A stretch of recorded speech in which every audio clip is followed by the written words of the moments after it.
Mari kita berbicara tentang Kitab Keluaran. Nah, mungkin kita mengenal kitab ini karena kisah heroik Musa dalam memimpin bangsa Israel keluar dari perbudakan bangsa Mesir. Ya, tapi itu adalah bagian pertama dari kitab ini. Bagian kedua berkisah tentang Musa memberikan 10 perintah Allah kepada bangsa Israel beserta dengan cetak biru pembuatan kemah suci. Lalu di tengah-tengah ada kisah yang menghubungkan kedua bagian ini dan semuanya terjadi di kaki sebuah gunung yang sangat terkenal. Oke, mari kita mulai dari awal. Hal pertama yang harus diingat adalah kita melanjutkan kisah dari kitab Kejadian.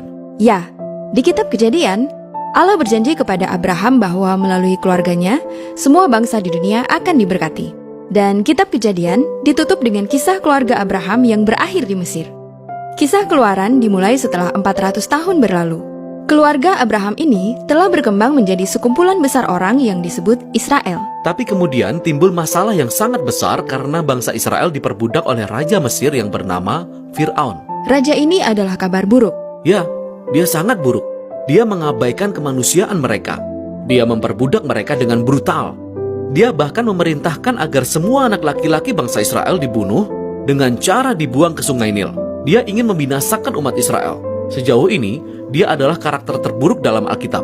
Disinilah kita menjumpai seorang wanita Israel yang ingin menyelamatkan anaknya. Dia memang melemparkan anaknya ke sungai, tetapi dengan aman, di dalam sebuah keranjang buluh yang kecil. Lalu, putri Firaun menemukan bayi ini dan mengambilnya sebagai anak. Anak inilah yang kemudian tumbuh menjadi Musa, orang yang akan menyelamatkan bangsa Israel dari perbudakan. Jadi, Musa bertumbuh besar.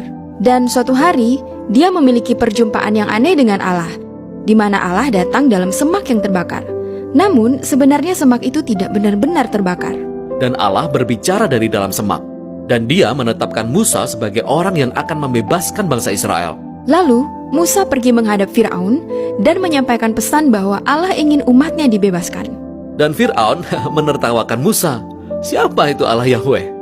Bahkan, Fir'aun sangat tersinggung dengan permintaan ini sehingga dia memutuskan untuk membuat bangsa Israel bekerja semakin keras.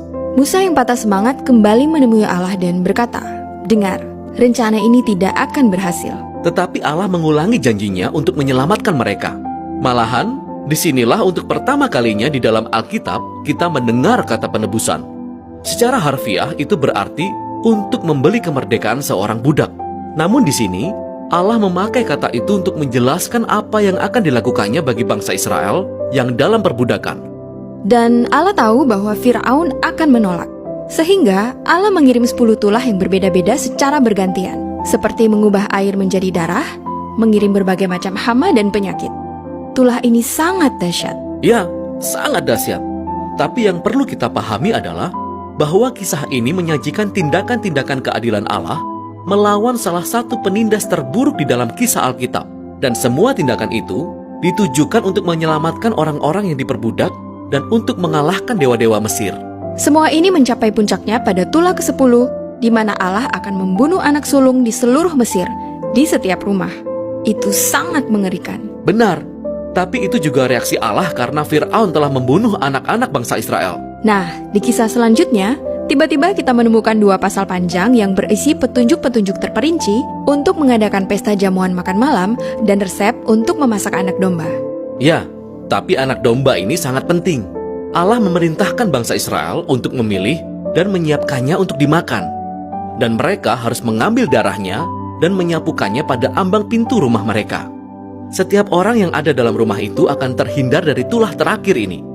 Makanan ini yang disebut Paskah memperingati momen kunci dalam kisah di mana Allah membawa keadilannya atas kejahatan manusia, tetapi juga menunjukkan belas kasihan dengan menyediakan pengganti ini. Tulah terakhir ini membuat Fir'aun marah, dan dia meminta Israel keluar dari Mesir, dan ini sangat bagus. Namun, tiba-tiba ketika bangsa Israel beranjak pergi, Fir'aun berubah pikiran, hatinya berubah. Namun kita juga diberitahu bahwa Allah mengeraskan hati Fir'aun. Mengapa Allah melakukan itu? Yang perlu kita ingat adalah, telah berulang kali Fir'aun memilih untuk mengeraskan hatinya. Jadi di titik ini, Fir'aun bukan hanya jahat, dia telah menjadi monster yang sangat jahat. Bahkan para penasihatnya sendiri berpikir bahwa dia sudah bertindak melewati batas. Lalu, bagaimana Allah harus menyikapi tindakan keji yang sangat ekstrim itu? Yang kita lihat dari kisah ini adalah bahwa Allah menggunakan kekuasaannya untuk memancing kejahatan Firaun kepada kehancurannya sendiri. Firaun dan pasukannya dihancurkan di Laut Merah ketika Israel menyeberang menuju kebebasan. Dan selanjutnya, kita menemukan lagu pujian pertama dalam Alkitab di mana bangsa Israel memuji Allah karena telah membebaskan mereka. Dalam kisah inilah kata keselamatan digunakan untuk pertama kalinya yang artinya diselamatkan dari bahaya. Sekarang, setelah mereka diselamatkan, kita mulai berpikir bahwa segalanya akan berjalan baik. Tetapi kisah ini berubah sangat cepat. Bangsa Israel mulai mengembara di padang gurun. Mereka lelah, lapar, dan tersesat. Dan kita mulai bertanya-tanya, apa yang sedang Allah lakukan? Untuk apa mereka diselamatkan? Kita akan menemukan jawaban atas pertanyaan itu pada kisah selanjutnya yang menjadi penghubung dari dua bagian dalam kitab ini.